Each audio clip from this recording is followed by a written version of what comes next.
Iya toh? Iya Pak, sudah betul itu Pak. Apa kau cari dek.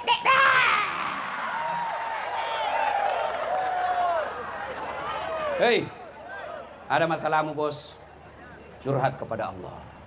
Saudaraku pegawai negeri, ada masalahmu, jangan kau cari muka sama PJ. Jangan kau cari muka sama wali kota. Biar wali kota suka kamu, kalau istrinya tidak suka kamu, tidak jalan kamu. Hei, ada masalahmu, curhat kepada Allah. Perbaiki sholatmu. Rumah tanggaku kau tidak bahagia, pasti sholatmu tidak beres. Usahaku kau selalu gagal, pasti sholatmu tidak beres. Saya sholat Ustaz, betul kau sholat tapi tidak ikhlas. Hayya 'alas sholat, asar lagi. Barusan sholat duhur, kau tidak ikhlas. Saya sholat Ustaz, betul kau sholat tapi main-main. Allahu Akbar. Walik yaumiddin. Iyyaka na'budu wa iyyaka nasta'in. Kau ketawa karena kau begitu semua. Ada lagi yang sholat kayak kena angin. Allahu Akbar.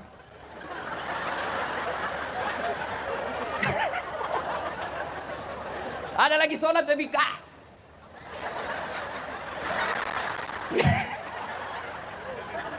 Hei, sholat bos. Apa alasanmu tidak sholat? Ustaz, saya sariawan. Silakan kau sholat sariawan. Allahu Akbar. Balik. Ya Allah tahu kau lagi sariawan. Ya, Ustaz, saya tidak bisa berdiri Ustaz. Allah kasih kau keringanan, duduk. Lambat loading itu bapak itu tadi. Ya, hei, kita lagi di hutan Ustaz. Kencing, nggak ada apa air. Kok pakai daun? Ini urusan laki-laki. Misal, tak? Kebiasaanmu kencing berdiri. Nggak ada air. Agama mengajarkan kau ambil daun 3 lembar. Berapa? 3 lembar. Caranya, ambil daun pertama, gosok ke bawah. Kenapa ibu-ibu yang sensi? Ambil daun kedua, gosok lagi ke atas. Ambil daun ketiga, gosok lagi ke bawah. Begitu cara gosoknya. Jangan kau kasih begini. Tambah kotor. Salatullah ala toha. Salatullah ala Yasin. Kita lagi tangkap ikan Ustadz di laut. Kita tidak tahu kiblat Ustadz, tidak ada kompas. Kau lihat di mana matahari terbenam. Di situ matahari terbenam, kau arahkan perahumu takbir. Allahu Akbar. Tiba-tiba perahu goyang. Tidak usah pula kau goyang-goyang lagi begini. Jelas? Tidak bisa duduk, Allah kasih keringanan, kau baring. Tidak bisa baring, kau sholat pakai isyarat. Tinggal matamu kau kasih goyang-goyang. Allahu Akbar. Sami Allahu liman hamidah. Tidak bisa juga Ustaz. Allah kasih lagi keringanan. Kau sholat dalam hati. Mata tidak bergerak. Bibir sudah tidak bergerak. Tangan sudah tidak bergerak. Tinggal mata dalam hatimu. Bayangkan lagi ruku. Baca doa ruku. Tidak bisa juga itu Ustaz. Ambil kain putih. Bungkus. Bawa di kubur. Apa alasanmu anak muda tidak mau sholat? Ustaz, saya kaya Ustaz. Ada kala kayanya Nabi Sulaiman. Itu Nabi Sulaiman Pak, kerikil rumahnya emas. Ada di sini kerikil rumahnya Mas. Paling orang Bugis kalau kaya giginya dia kasih emas. Ustaz, saya sakit Ustaz. Ada kala sakitnya Nabi Ayub. Beliau minta tetap sujud beribadah kepada Allah Subhanahu wa taala. Saya sakit Ustaz, Nabi Ayub. Saya cakap Ustaz, dia cakap tidak mau sholat. Ada kala cakapnya Nabi Yusuf. Allahu Akbar. Itu Nabi Yusuf disuruh ibu-ibu iris bawang. Lewat Nabi Yusuf. Dia tidak sadar, dia iris tangannya karena terpesona dengan gagahnya Nabi Yusuf. Tetap sholat. Dia tinggi jabatannya Ustaz. Ada kala jabatannya Rasulullah Muhammad SAW. Beliau adalah penghulu para nabi. Komandannya semua nabi. Beliau tetap sujud beribadah kepada Allah. Kalau orang kaya tidak sholat, orang masih maklum. Itawah. Kaya. Selebriti tidak sholat. Ya terkenal satu Indonesia. Pejabat tidak sholat. Ya ada jabatannya. Tapi kalau kau sudah miskin, tidak terkenal, jelek, bau mulut, busuk ketek, kau tidak salat lagi. Maka hikmah maulid pertama, yuk bawa pulang apapun masalahmu, sholat. Saya tidak takabur. Ini hanya motivasi buat adik-adik yang lagi sekolah. Kau dengar itu gelarnya tadi pada saat. Coba lihat itu gelarnya banyaknya. Coba istriku juga banyak begitu ya. Hei, doktor dua. Dua doktornya bos. Beda ilmu. Beda negara tempatnya sekolah. Bersamaan waktunya. Tidak masuk akal. Tapi tidak ada yang tidak masuk akal buat Allah. Sholat kok. Bisa tidak manusia hidup dalam perut ikan? Bisa tidak? Tidak mungkin. Yunus alaihissalam 40 hari dalam perut ikan keluar dengan selamat. Tidak ada yang tidak mungkin bagi Allah. Saudaraku, tidak ada yang mustahil bagi Allah. Minta, apa masalahmu? Solatmu diperbaiki. Minta. Sudah minta Ustaz, kenapa Allah tidak kasih? Bukan solatmu yang masalah, tapi apa yang kau minta tidak cocok buat kau. Saya dulu tamat SMA, daftar akabri. Mau jadi akabri penerbang. Ceper. Kurang ajar ini, kok ketawa lagi saya pindah. Teman saya lulus. Sekarang dia 2 bunga. AKBP. Reserse di Polda Sulawesi Barat. Pakai baret merah. Saya lulus jadi ustadz. Pakai baret putih. Tapi dengan baret putih yang saya pakai, mulai baret hitam sampai baret merah, ku caramai kau semua. Ayo. Minta, ya Allah kasih saya keturunan. Sudah 9 tahun minta tidak dikasih. Allah tahu kau tidak cocok menjadi ibu. Saya minta jadi pegawai negeri 3 kali daftar tidak dikasih. Allah tahu kalau kau jadi pegawai negeri kamu akan korupsi. Maka saudara perbaiki sholat. Minta kepada Allah. Kalau tidak dikasih jangan sangka buruk. Sangka baik. Suami istri 5 tahun berkeluarga tidak punya anak. Di tahun ke-6 dia pergi ke dokter ahli kandungan. Periksa. Kata dokter, alhamdulillah, ibu sudah terlambat 2 bulan. Senang. Dia telepon suaminya. Bang, saya sudah terlambat 2 bulan. Alhamdulillah, kata suaminya. Tapi jangan kau cerita ya dek, malu kita kalau tidak jadi. Baik bang, ini rahasia berdua. Beberapa hari kemudian datang petugas PLN. Assalamualaikum. Waalaikumsalam. Siapa ya? PLN. Kenapa pak? Ibu terlambat 2 bulan. Mulai dicurigai suaminya. Pasti ini penyebab. Ini dia cerita lagi nih. Datang suaminya baru, assalamualaikum sayang. Apa sayang? Memang kau pembohong. Maksudnya apa? Kenapa PLN tahu? Pasti kau yang bocorkan padahal kita hanya berdua. Oh suaminya marah, dia pergi ke PLN. Ada apa kau tahu istriku hamil 2 bulan? Terlambat 2 bulan. Ada apa kau tahu? Istri saya terlambat 2 bulan. Ini pak ada catatannya. Hapus itu catatan. Boleh dihapus tapi bapak bayar dulu. Kalau saya tidak mau bayar, ya terpaksa punyanya bapak diputus. Kalau punya aku diputus, apa dia pakai istri saya di rumah? Terpaksa pakai lilin. Sangka baik. Ada masalah, sabar, perbaiki sholat. Ya, ibu-ibu, paling banyak ibu-ibu tidak sholat kalau selesai haid. Kata suaminya, biasanya kau cuma 5 hari haid, ini 7 hari kau belum sholat. Belum bersih bang. Bohong kau, masih ada sedikit-sedikit. Kau pasti bohong. Apa bohong? Saya kasih lihat kau. Apa mau dikasih lihat? Hei. Yo, adik-adikku sekalian, sholat. Sholat. Kalau kalian baik sholatmu, tidak mungkin Allah sengsarakan hidupmu. Tuhan apa yang sengsarakan hidupnya? Hamba yang perajin sholat. Alhamdulillah Ustaz, saya sudah sholat. Jangan lepas sampai di situ. Oleh-oleh kedua, untuk maulid kali ini, setelah Anda rajin sholat, yuk datang berjamaah di masjid. Ada 10 golongan kata Nabi yang dikhawatirkan tidak diterima sholatnya. Satu di antaranya adalah mereka laki-laki normal, sehat, tidak ada halangan, dia tidak datang berjamaah di masjid. Oh alhamdulillah di Pekanbaru ini Pak, Masya Allah. Kemana-mana saya ke masjid, ramai masjid. Apalagi kalau subuh, penuh. Sampai di luar Pak, tidak ada di dalam. Sudahlah, saya tahu rahasianya. Kenapa orang Islam malas ke masjid? Kenapa kita umatnya Nabi malas ke masjid? Padahal Nabi tidak pernah dalam hidupnya lepas sholat jamaah. Kalian kalau cinta kepada Nabi, bukan cuma datang maulid seperti ini. Ayo, hidupkan sholat jamaah. Tidak bisa jamaah di kantor, di masjid, di kantor. Kita tidak bisa hidangkan kerjaan Ustaz. Di samping mejamu, ajak temanmu yang satu. Ayo kita jamaah. Ayo berjamaah Pak. Tidak bisa ke masjid, jauh masjid. Kau jamaah di rumahmu. Berjamaah. Insya Allah kalian dicintai oleh Allah dan Rasulnya. Mana ada orang ditangkap gara-gara rajin berjamaah? Breaking news. Sekilas info. Das Atlatif ditangkap KPK gara-gara rajin berjamaah di masjid. Tidak ada itu, Pak. Maka Bapak Ibu, adik-adikku, kau sholat berjamaah. Nih yang ceramah nih.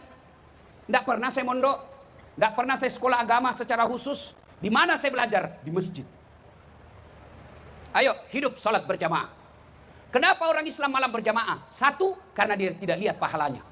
Coba kalau misalnya wali kota umumkan, siapa yang datang berjamaah sholat subuh, diberikan beras 10 kilo, minyak 2 liter, pulsa 200 ribu. Wow, penuh masjid, Pak. Setengah 5 sholat subuh, jam 10 malam sudah penuh. Kenapa? Karena dia lihat pahalanya. Apalagi sebab orang Islam malas berjamaah, karena dia tidak tahu pahalanya. Saudaraku, apa pahala berjamaah? Satu, kata Nabi, kalau kau sudah wudhu, menuju ke masjid, langkah kaki kananmu, 1 pahala. Langkah kaki kirimu, gugur dosa kecilmu. Jadi bayangkan kalau rumahmu 200 meter dari masjid, PP 400 meter, berapa langkah pahala? Kaki kanan 1 pahala, kaki kiri gugur dosa kecil. Apalagi kalau jalanmu begini. Berapa langkah pahala kau dapat? Apalagi pahala berjamaah kalau gerimis, kalau hujan, atau debu yang terbang melengket di bajumu, hujan basah bajumu, itu nanti akan menjadi payungmu, akan menjadi pelindungmu supaya kau tidak disentuh api neraka. Maka kalau hujan jangan cemas, pakai payung, basah bajumu, basah sarungmu, itu yang melindungimu dari api neraka. Jangan juga sudah dengar begini, mau ke masjid hujan, dia buka payungnya, itu belen-belen namanya itu. Apalagi keutamaan berjamaah. Yang ketiga kata Nabi, seluruh materi yang kau lewati, pagar, aspal, dinding, rumput, tumbuhan, tegel, itu akan jadi saksi di akhirat kelak. Itulah sebabnya setiap kita sholat Jumat, sholat sunnah, 2 rakaat pindah, 2 rakaat pindah. Supaya apa? Makin banyak saksi di akhirat kelak. Jangan juga sudah kode, itu sunnah. Pergi jalan ini, pulang jalan sana. Itu sunnah. Jangan juga salah paham. Sudah dengar begini, dari rumahnya diambil motor, dia ke pasar dulu, keliling. Lapangan sepak bola. Baru dia ke masjid. Sampai masjid sudah selesai berjamaah. Apalagi, ini yang paling terkenal, 27 kali lipat. Artinya apa? 1 kali ibu sholat, 27 kali sholat di rumah. Kalau sholat 1 kali di masjid, 27 kali sholat di rumah baru sama pahalanya. Apalagi kalau bapak pakai serban, 70 kemuliaan. Artinya apa? Yang tidak pakai serban, 70 kali sholat baru sama 1 kali salat orang yang pakai serban. Sholat berjamaah. Bagaimana kalau perempuan? Boleh enggak? Boleh. Enggak ada ulama yang melarang. Enggak ada hadis Nabi yang melarang.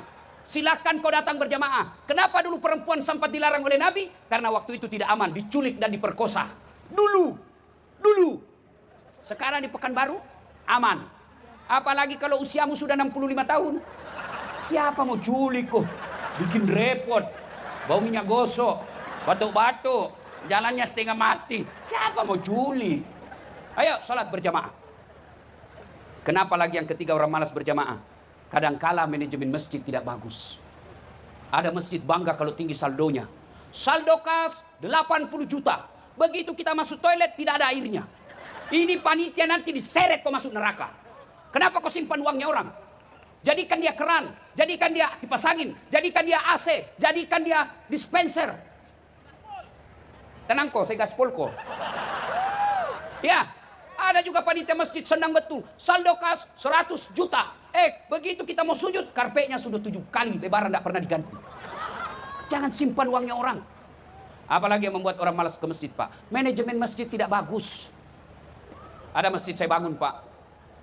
Ber-AC, karpetnya 2-3 tahun ganti, penceramanya belum ceramah sudah dikasih honornya, muadzinnya digaji khusus bulan-bulan seperti layaknya pegawai negeri, imamnya juga bagus. Orang senang ke masjid, kenapa? Dia merasa enak, nyaman di masjid. Ini bagaimana orang ke masjid? Yang azan orang tua sudah pensiun, tinggal empal lagi giginya di depan. Azan, ayo anak muda bilang, dia lagi tuh azan, iya lagi tuh azan. Apalagi panas, sound sistemnya jelek. Begitu imam takbir, Allahu Akbar, langsung storing. Mau diperbaiki, kita sudah takbir terpaksa kita tahan sampai selesai. Karpetnya sudah 8 kali lebaran tidak pernah diganti. Begitu kita sujud banyak semut. Apalagi penceramanya neraka saja terus dia cerita. Kau dibanting, dilipat, ditusuk pantatmu keluar, digunting ledamu, ditusuk matamu. Kata anak muda, dosa ke masjid, kita takut saja itu. Ya. Dapat lagi imam, la haula wala quwwata illa billah. Imam yang suka ganti-ganti tukar-tukar perintah Nabi. Nabi katakan, kalau kau jadi imam, ringkaskan bacaan solatmu. Itu perintah agama. Kalau kau jadi imam, ringkaskan bacaan solatmu. Ini sekalinya jadi imam, mahal. Baru mau takbir sudah lama, Pak.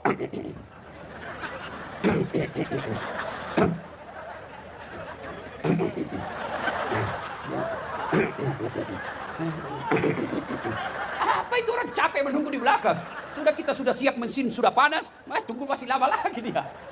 Apalagi kata Nabi, kamu ringkas. Kenapa? Kan macam-macam jamaah di belakang. Ada anak muda pakai motor baru, lupa ambil kuncinya. Hilang sudah kunci. Hilang motor saya ini. Aduh, lamanya lagi nih ya. Ada juga ibu-ibu yang tahan kentutnya. Lama lagi. Ada bapak-bapak yang sudah janji istrinya mau dijemput. Sudah menelpon 17 kali tidak datang-datang. Lama juga Pak Imam, marah, mengamuk lagi istri saya ini. Maka dikatakan ringkas. Ada imam dia siksa orang tua yang remati. Ada itu orang tua kasih kalau remati selalu jatuh kepalanya. Belum selesai naik lagi kepalanya kembali. Belum selesai jatuh lagi. Waduh, kasihannya Pak. Ya, baca ringkas. Yang kedua kata Nabi, baca yang umumnya orang hafal. Kenapa? Supaya satu, kita bisa khusyuk. Coba kalau imam baca wadduha, kita ikut. Kenapa? Kita hafal. Tapi begitu imam membaca surah Al-Anfal, ayat 5 sampai 47. Dia khusyuk dengan bacanya, kita khusyuk dengan hayalan. Kita mau ikut, tidak dihafal. Kita mau ruku, imam belum selesai, terpaksa dibaca semua di dinding. Keadaan keuangan masjid.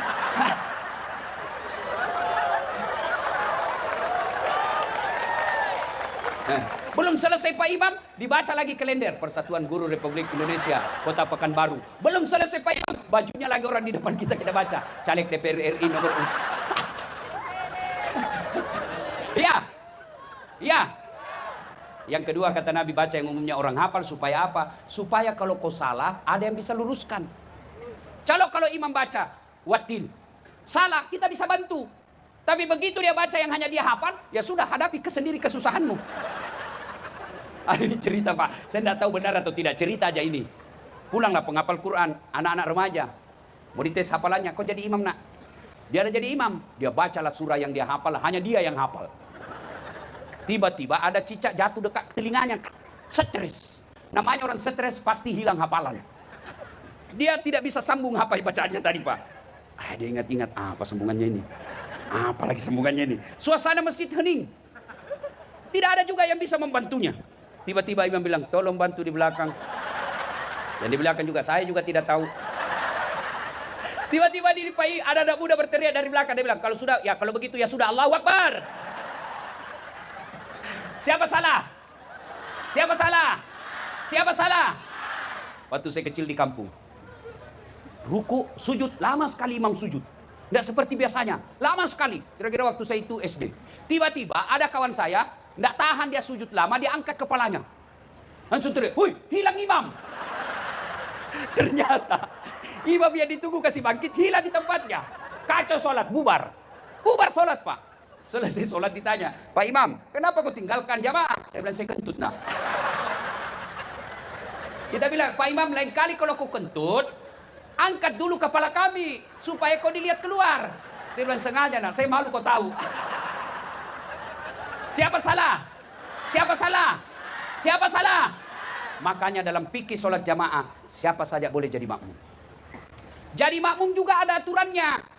Satu, kalau kau jadi makmum, jangan kau ganggu orang di sampingmu. Itulah sebabnya Nabi anjurkan, ketika kau mau berjamaah di masjid, kau sikat gigi dulu. Apalagi kalau subuh. Bayangkan kalau kau tadi malam makan jengkol, makan pete. Pas di sini, Assalamualaikum warahmatullahi wabarakatuh, menghadap ke kiri kau nguap. Pasti dia kenang kau sampai mati. Besok kau lewat naik motor, busuk mulut itu. Ya, ada juga jamaah kalau datang, kayak dialah paling soleh dalam masjid. Mulai takbir dia ganggu kita. Allah. Oh. Bismillah. Alhamdulillah. Pelan-pelan juga, bos. Kayak dia mau gigit telinga. Apalagi, ada juga itu biasa anak muda ganggu kaki kita. Dikasih pindah lagi. Kasih pindah lagi. Saya pernah, saya kasih pindah kakiku, dia kasih pindah lagi. Akhirnya saya main-main rasanya di sholat. Dia kasih pindah-pindah. Selesai sholat, dia bilang, Pak Ustaz, kenapa kau injak kaki? Kau ganggu saya, ha? Kenapa kau kasih lagi kakimu? Akhirnya kakiku aja kupikir. Dia bilang, supaya sap rapat Ustaz. Kalau mau rapat sap, jangan kakimu, tapi bahumu. Nggak ada orang sholat begini. Tapi kalau kaki, boleh kakimu rapat, tapi sapmu renggang. Begitu kau ruku, Allah. Hei. Jadi makmum, jangan ganggu orang. Ya? Jadi imam, pahami. Karena kalau kau jadi imam tidak paham makmum, maka kacau sholat jamaah. 2024, kita akan milih imam. Imam kita berupa presiden. Kalau kau salah memilih presiden, kacau sapmu. Saya minta kepada saudara-saudaraku sekalian, saya cinta kalian sebagai sebangsa dan senegara. Kasihan kita, negara kita mayoritas Islam, tapi kita banyak yang miskin. Apa kita miskin karena negara miskin? Tidak. Anda tahu, ke depan nanti mobil listrik yang dioperasionalkan. Dan 4 bahan dasar bahan listrik, mobil listrik 3 ada di Indonesia, hanya 1 di luar Indonesia. Satunya diantaranya nikel. Maka saudara, jangan kau salah milih pemimpin. Jangan kau salah milih imam. Jangan kau salah milih wali kota. Jangan kau salah pilih anggota DPR. Kalau bukan kamu nikmati, anak dan cucumu nanti nikmati. Bisa saudaraku. Kalau kau tidak senang pemimpin, jangan kirim hoax. Jangan bermaki di medsos. Kau jangan pilih saja orang yang tidak baik di 2024. Selesai urusanmu. Kalau imam salah, kacau sholat jamaah. Berikutnya, yang ketiga, maulid akhlakul karimah. Nabi pernah ditanya, ya Muhammad, untuk apa kau diutus ke muka bumi ini? Liutammimal makarimal akhlak, memperbaiki akhlak manusia. Akhlak kepada anak, bapak-bapak yang punya anak, jangan kau kasar sama anakmu. Jangan kau contohkan anakmu merokok. Anda merokok di sini. Hei, kau larang anakmu merokok, tapi kau suruh pergi beli rokok. Gimana ceritanya? Awas kalau kau merokok, saya tampelin kau kalau kau datang, saya dapat kau merokok. 10 menit kau belikan rokok saya nak. Aslinya beleng-beleng. Hei, sayangi, berakhlak kau kepada anakmu. Kalau kamu mau punya anak yang baik akhlaknya, jangan kau bicara kasar. Kasih contoh yang baik, insya Allah kau jadi teladannya. Akhlak kepada tetangga, jangan kau ganggu tetanggamu, jangan kau serobot pagarnya. Karena agama mengajarkan kepada tetangga, akhlak kepada tetangga. Nabi itu jelaskan, kalau kau bikin kue, makanan, dan baunya menyeberang ke tetanggamu, maka kau harus memberikan tetanggamu bagian daripada masakanmu. Nabi ajarkan, kalau kau masak-masak perbanyak kuahnya, kau kasih ke tetanggamu. Jangan juga cuma kuahnya saja. Itu ajaran Nabi. Bahkan Nabi mengajarkan, kalau kau bertetangga dan pagarmu seperti ini, lalu ada pohon mangga kau pelihara, ranting dahannya nyebrang pagar ke tetanggamu, yang nyebrang itu haknya tetangga, bukan kau punya. Misalnya bapak pelihara mangga, truk, ada dahannya nyebrang pagar, ayah nyebrang ini miliknya tetangga. Mahasiswa aku tanya, Ustaz, bagaimana kalau istrinya tetangga menyeberang pagar? Itu lain ceritanya. Salatullah ala toha salatullah salamullah ala yasin. Berapa istrinya Nabi? 11. Tidak pernah satupun istri Nabi mengatakan, saya menyesal menikah denganmu Muhammad. Semua bahagia, padahal 11. Bapak cuma 1 istrinya, menderita lahir batin. Apa akhlak Nabi kepada istrinya? Tidak pernah Nabi memanggil nama istrinya.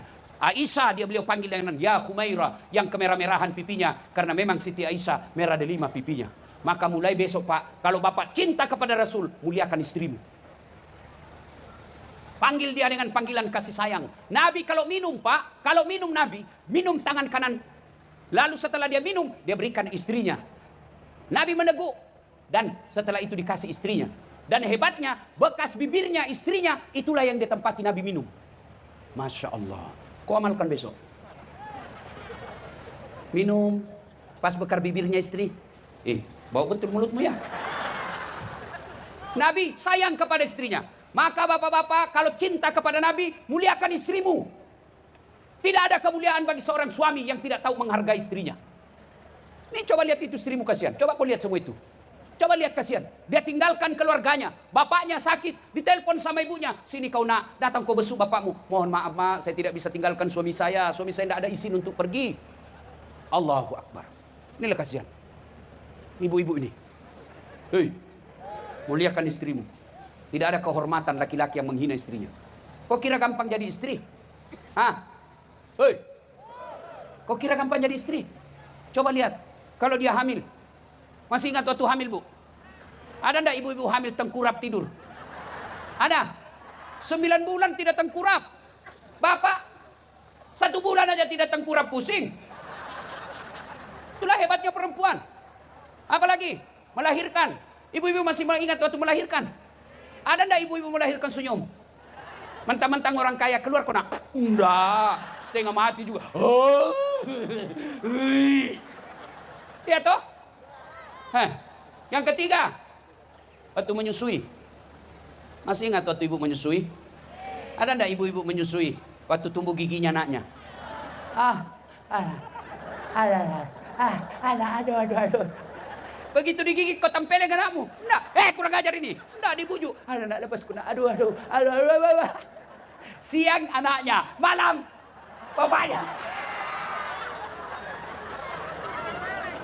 Hei, Pak, Nabi itu kalau keluar rumah pasti sedekah ke istrinya. Apa sedekahnya? Dia cium jidatnya. Maka besok-besok ibu, kalau suamimu mau keluar kau teriak, "Woi, sedekah!" Sini kau sedekah kau. Tapi kalau mau disedekah ibu rapi-rapi juga. Ya enggak sikat gigi 2 hari, kelihatan bulu ketek. Daster tinggi sebelah. Dia bilang suaminya, kelihatan semua itu dastermu robek-robek. Dia lihat tetangga apa, dia bilang, jangan lihat BH-nya, yang penting rasanya, Bu. Ya, Pak, muliakan istri. Bayangkan kasihan itu istri kita. Kita mengambilnya hanya kalimat, saya nikahi kamu dengan seperangkat alat sholat. Kita bawa anak gadisnya orang. Bayangkan, lihat itu istri, lengkap giginya, lengkap telinganya, kakinya berfungsi, tangannya normal. Kamu ambil bawa ke rumah, lalu kau selingkuh, kau maki-maki, kau hianati. Kalau pacarmu, selingkuhanmu, kau kasih uang. Istrimu minta, tidak ada, biar baunya juga tidak ada. Suami seperti ini demi Allah kau tidak akan sukses dunia akhirat. Muliakan istrimu. Tenang ibu, saya bela kamu. Ya, hei. Kalau dia marah-marah ngomel, memang fitrahnya perempuan ngomel. Kau kira gampang jadi suami? Dipikir bagaimana kau dibelikan baju baru tiap bulan. Supaya pergi pengantin orang tidak hafal bajumu. Dipikir bagaimana dibelikan kau emas, supaya kau pulang kampung dihargai kau saudara-saudaramu. Dipikir dibelikan kau AC, supaya kulitmu tidak rusak ketika kau tidur. Dipikir belikan kau gas, supaya kau tidak pakai kayu memasak. Makanya jangan juga kau hina suamimu. Kenapa? Saya bela kau. Saya tahu kau semua takut sama istrimu. Ngamuk Ustaz. Kenapa kalau dia ngamuk? Dia pecahkan piring Ustaz. Bantu pecahkan. Dia pecahkan gelas. Pecahkan semua. Kenapa? Gelas piring boleh dibeli. Harga diri sebagai suami tidak boleh dinyanyi istri. Takbir. Yang takbir itu lain takut sama istrinya. Bu. Bu. Ibu mau tahu passwordnya masuk surga? Selain sholat, ridha suami. Ridha suamimu itu passwordnya masuk surga. Biar kau rajin sholat, puasa Senin Kamis, tapi kau tidak muliakan suamimu, jauh kau dari surga. Maka kalau suamimu mau pergi, jangan kau marah-marah. Tadi malam kau bertengkar, pergi dia suamimu, bahagiakan dia. Karena kita tidak tahu ajalnya dia cari nafkah. Kau bertengkar 2 hari 2 malam tidak bicaraan. Tiba-tiba pergi kerja kasihan dagang. Naik motor, ditabrak truk, mati. Kau bisa kira-kira maafkan dirimu sampai mati. Maka begitu suamimu mau pergi, kau senyum. Datang suamimu marah-marah, peluk dia. Bila kamu di sisi. Marah-marah lagi berantakan kamar, kau peluk dari belakang. Lalu kau nyanyi lagi. Insaflah, wah. Hai bu, hei. Bu, jangan juga suka ngomel. Laki-laki mana betah di rumah kalau suka ngomel. Suamimu pulang kantor lebih awal, naik motor, tiba-tiba dia bayangkan, ngomel lagi nih, ngomel lagi. Hei, ngomel lagi. Terpaksa motornya balik haluan, pergi ke warung kopi. Di warung kopi, dilayani sama perempuan cantik yang sopan. Assalamualaikum bang, mau minum kopi? Iya. Kopi pakai gula atau tidak? Pakai gula. Gulanya lemah kalori atau tidak bang? Nah, baru dikasih itu, pakai 2 tangan, lalu sambil senyum. Bagaimana suamimu tidak diambil orang? Hah? Cium suamimu kalau mau pergi. Kalau kau tidak cium, nanti perempuan lain yang cium. Wah, Masya Allah. Saya itu istriku kalau saya mau keluar, dia cium saya, Pak. Cium. Ini lama-lama sedikit. Benar demi Allah. Lalu dia usap dadaku. Ustadz, ridhoi saya. Ustadz, ridhoi saya. Meskipun semalam saya bertengkar gara-gara didik anak. Tapi begitu saya mau keluar, dia ikuti saya. Dia bawakan saya punya koper, naik di atas mobil. Dia cium tangan saya. Dia lupakan marahnya. Lalu dia cium. Pernah kau dicium istrimu mau pergi? Sudah jelek, suka ngomel. Bu, woi. Kalau kalian cinta kepada Rasul, jadilah istri yang soleha. Suamiku miskin, ya itu takdirmu. Suamiku jelek, ya memang karena kau juga jelek. Sudahlah, bahagialah kalian dalam rumah tanggamu. Saling menghormati, biarkan kita miskin. Suami kita bukan pejabat, tapi kita bahagia di dunia. Kalau orang kaya suaminya dan istrinya suka bertengkar, dia bisa nikmati hidup, belanja sama maunya. Tapi kalau kita miskin, rumah ngontrak-ngontrak, suami istri bertengkar, kapan kau dapat bahagia di dunia? Bertengkar, hamil lagi. Hamil lagi. Hei, apalagi kalau suamimu sudah pensiun. Jaga perasaannya. Karena orang yang pensiun, post power syndrome gampang tersinggung. Ada orang sudah pensiun, kerjanya kalau pagi dia baring-baring nonton TV. Adalah kucing anaknya di sampingnya juga baring-baring itu kucing, lewat istrinya. Dia tendang itu kucing. Apa ini kucing? Tidur aja kerjanya. Kucing ditendang, suaminya tersinggung, Pak. Hei bu, oleh-oleh muliakan suami. Jangan suka ngomel. Kalau suamimu malas bekerja lalu kau bekerja, alhamdulillah pahalamu ganda. Kalau misalnya dalam rumah tangga pahala suami 5, pahala istri 5. Karena suamimu tidak cari nafkah, semua urusan rumah tangga kau yang tanggung. Kau memborong 10 pahala kau dapat. Tidak ada kebaikan yang Allah sia-siakan.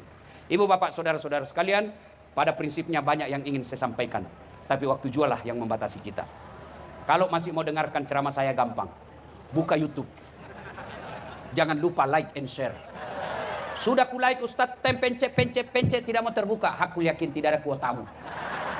Maka ibu bapak saudara-saudara sekalian, makna terpenting, mari pelihara sholat, tingkatkan kesabaran, bahagia dalam rumah tangga, memuliakan istri, memuliakan suami, didik anakmu sebaik-baiknya, mudah-mudahan anakmu nanti yang akan bahagiakan kalian dunia sampai akhirat. Demikian, saya tidak tahu berpantun. Tapi menghormati orang-orang Pekanbaru saya mau coba berpantun. Buah nangka, buah kelapa.